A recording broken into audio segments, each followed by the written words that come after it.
నీవు నా వద్దకు రావు కదూ? రావులే, నేను మాత్రం నీ వద్దకు వస్తాననుకున్నావా? రాను. నీవు నాతో మాట్లాడవు, నేను నీతో మాట్లాడను, అంతే.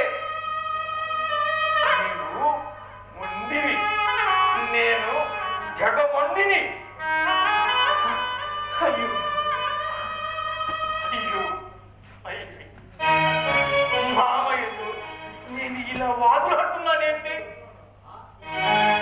నాకైనా అమ్మా శ్యామ ఉన్నా, పాపం మామయ్యకి ఎవరున్నారు?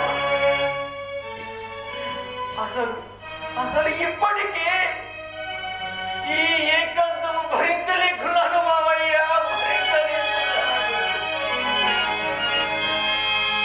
మనసు మాట వినదు మామయ్య, కనరాడు.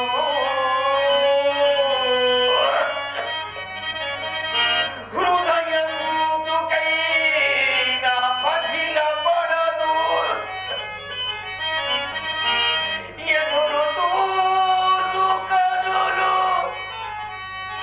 ఏ మార్చగరావు.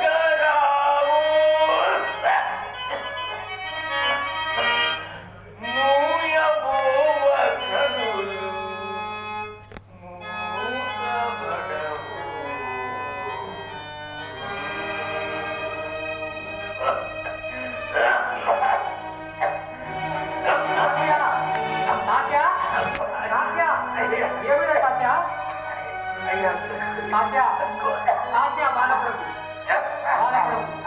సాయి నిన్ను పిలుచుకొని రమ్మన్నాడు. వారెక్కడున్నా తన ఆలోచన నీదేనని చెప్పమన్నాడు. నీ ఆరోగ్యం కూడా తొందరగా బాగుపడుతుందని చెప్పమన్నాడు. ఇంకా నీ గురించి ఏమన్నాడో తెలుసా? అయ్యా, ఏం చెప్పాడు? ఏమన్నాడా? అయ్యా, చెప్పాను ఖండితముగా నన్ను సంపగలడని పలికెను.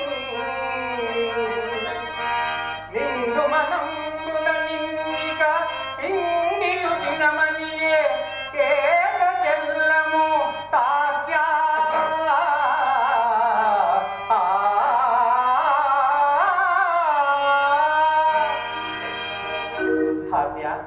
మామయ్యకు నీవంటే తగని ప్రేమ. నీవే మామయ్య మాట వినకుంటివి. రా, పోయి భోజనం కానీ రా. అయ్యా అయ్యా, మామయ్య అలా అన్నాడా? మామయ్యకు నేనంటే ప్రేమే. ఎందుకు కానీ ఎందుకో నా వద్దకు రాడు, నాతో మాట్లాడరు. నన్ను ఈ బాధ నుండి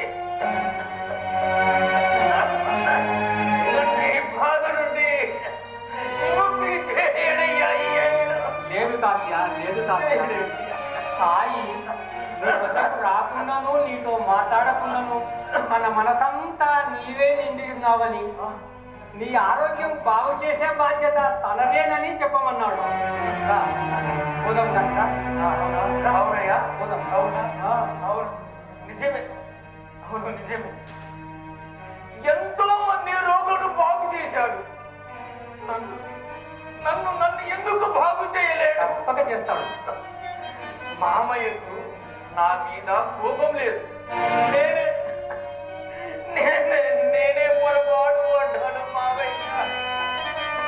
నన్ను మన్నించు మామయ్య, నన్ను మన్నించు. తెలియక ఎన్ని దినములు తెలియక ఎన్ని దినములు అలు తెరగుల సంచరించి పావరుడైతి. పలికెద నీ నామము ఇక తెలివన్నగదేయుమయ్యా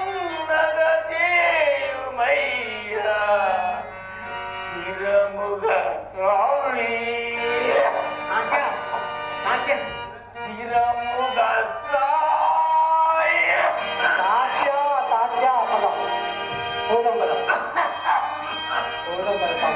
స్థిరముగా సాయ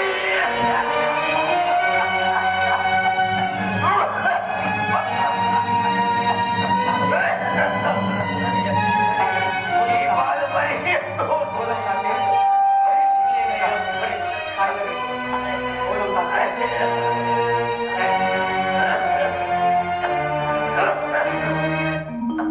బాబోజీ మసక్ శుభ్రపరుస్తుండగా చేయి జారి ఇటుక 2 ముక్కలవుతుంది.